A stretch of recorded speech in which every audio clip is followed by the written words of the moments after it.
من بين الاسباب الرئيسيه اللي غتخلي الاحرار والبا ما يرجعوش يدوا الحكومه هما الظواهر والعالم القروي.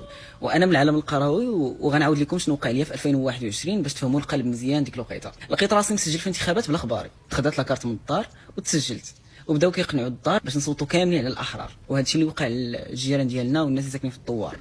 والدار تقريبا تقنعت والدوار كامل تقنع.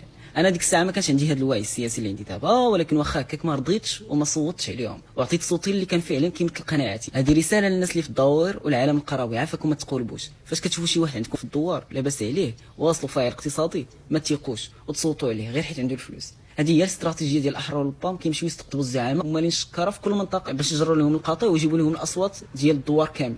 حتى في المناصب الكبيره شوفوا دابا المضاربه اللي نايضه بين الاحرار والبام على فوزي القجيع.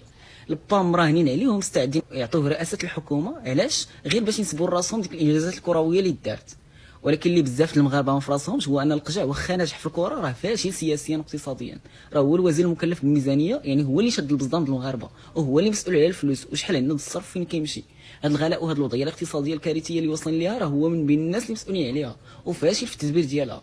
دخلوا قراو وشوفوا شكون حاكم الميزانيه، ما تخلوش الكره تعميكم على الواقع.